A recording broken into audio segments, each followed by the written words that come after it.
Telangana based defence startup ద్వీపా defence ఒక అద్భుతమైనటువంటి మైల్ స్టోన్ ని రీచ్ అయింది. అదేంటంటే భారత్ కి సంబంధించినటువంటి స్వదేశీ పరిజ్ఞానంతో కూడినటువంటి స్మాల్ ఆర్మ్స్ ప్రోగ్రామ్ లో Ugram 7.62 by 51 mm battle rifle ఇప్పుడు ఎవాల్యుయేషన్ ట్రయల్స్ ముగిసినట్టుగా తెలుస్తుంది. ఆల్మోస్ట్ పరీక్షలు అయితే విజయవంతంగా జరిగాయి. సో దాన్ని ప్రొక్యూర్మెంట్ కి వెళ్లాల్సిన టైంలోకి వచ్చింది. సో ఇది ఒక కీలకమైనటువంటి మైలురాయి. సో ఈ ఉగ్రం రైఫిల్స్ ఎలా పనిచేస్తాయి, దీని ప్రాధాన్యత ఏంటి ఒకసారి చెప్తారు? అంటే ఇంతకంటే దౌర్భాగ్యమైన విషయం ఇంకోటి లేదు. మనకు బ్రిటిష్ వాళ్ళు వెళ్ళిపోయి ట్రాన్స్ఫర్ ఆఫ్ పవర్ జరిగిన తర్వాత 80 ఏళ్ల వరకు మన బేసిక్ ఒక సైనికుడు యుద్ధం చేయడానికి కావాల్సిన గన్ను ఇంపోర్ట్ చేసుకునేవాళ్ళం. మన దగ్గర లేదు. మన దేశంలో తయారు చేసేటువంటి ఇన్సాస్ రైఫిల్స్ కూడా ఎవరో టెక్నాలజీ, ఇక్కడ మళ్ళీ మనం కాంట్రాక్ట్ మ్యానుఫ్యాక్చరింగ్ చేసుకునేవాళ్ళం. ప్లస్ మనకు ఈవెన్ AK-203 ఏదైతే మనకు యూపీలో తయారు చేసుకుంటామో అది కూడా రష్యన్ టెక్నాలజీ. మన దేశపు టెక్నాలజీతో తయారైనటువంటి బేసిక్ గన్ లేదు మనకి. ఇంతకంటే దౌర్భాగ్యమైన విషయం ఏదైనా ఉందా? అందుకని భారత ప్రభుత్వం ఈ అంశంలో చాలా కాలంగా మనం మన దేశంలోనే గన్ను తయారవ్వాలి అని చెప్పేసి మనం ప్రయత్నం చేస్తే ఉగ్రం అన్నటువంటి గన్ను చాలా గుణం చూపించింది, చాలా మంచి రిజల్ట్స్ చూపించింది. కానీ మన సైన్యం అప్పుడు కూడా కొనుక్కోలేదు. చాలా కఠినమైనటువంటి ఫీల్డ్ ట్రయల్స్ పెట్టారు. 50 degrees Celsius రాజస్థాన్ డెజర్ట్లో పనిచేస్తుందా, ఆ వేడికి లోపల కరిగిపోతుందా, ఏమవుతుంది? అలాగే సబ్జీరో టెంపరేచర్స్ -25, -30 degrees మనకు సియాచిన్లో పనిచేస్తుందా, ఆ చలికి అది మొత్తం బిగుసుపోతుందా? వర్షపాతం మనకు హషిమారా, మనకు మేఘాలయ కొండపోత వర్షాలు కురుస్తున్నప్పుడు అక్కడికి తట్టుకోగలదా? మల్టిపుల్ టెరెయిన్స్లో దీనంతా కూడా దీన్ని టెస్ట్ చేశారు. టెస్ట్ చేస్తే ధీటుగా నిలిచింది.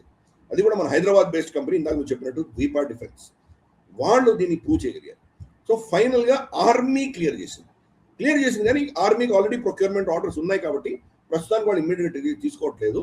నెక్స్ట్ ఏం చేశారంటే మన CAPFs ఉంటాయి, central armed police forces, paramilitary forces అంటాము.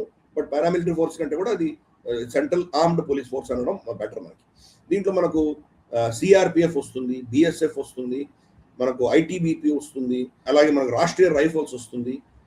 ఇటువంటివి సశస్త్ర సీమా బల్ SSB, industrial security forces, central industry CISF, ఇవన్నీ కూడా అంటే ఆర్మీ కాదు, స్టేట్ పోలీసు కాదు, మధ్యలో ఉన్నటువంటి ఈ శక్తులు ఏవైతే ఉన్నాయో వాళ్ళు దీన్ని కొనబోతున్నారు. అంటే ఫస్ట్ లైన్ ఆఫ్ డిఫెన్స్ ఈరోజు BSF కొనబోతోంది, ITBP కొనబోతోంది. ఇది మన సరిహద్దులను కాపాడడానికి ఫస్ట్ ఇది వాడడం అనేది మొదలు పెడుతున్నాం. ఇది కొంతకాలం అయిన తర్వాత నెక్స్ట్ రౌండ్ ఆఫ్ రీప్లేస్మెంట్లో ఈవెన్ ఆర్మీ కూడా కొనబోతుంది. బహుశా ఆర్మీ, నేవీ, ఇంకా నెక్స్ట్ ఆర్డర్స్ రాబోతున్నాయి. కీలకంగా ఏంటంటే కనుక మన ఆర్మ్డ్ ఫోర్సెస్ దీన్ని క్లియర్ చేసినాయి. అది చాలా చాలా పెద్ద విషయం. మనకు ఆర్మీలో ఒక జాడ్యం ఉండేది.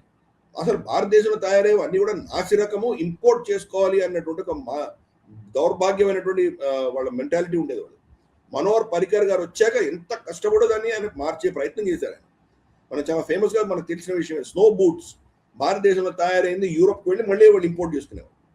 సో అంత మన దేశంలోనే తయారవుతుంది, కానీ యూరోప్ నుంచి ఇంపోర్ట్ చేసుకుంటే నాణ్యత కలది అని చెప్పి మనం ఫిక్స్ అయినటువంటి ఆ దౌర్భాగ్యమైనటువంటి మానసికత నుంచి ఈ రోజు భారతదేశంలో తయారైన గన్నుకి ఈ రోజు మనం క్లియరెన్స్ ఇచ్చామంటే చాలా పెద్ద విషయం.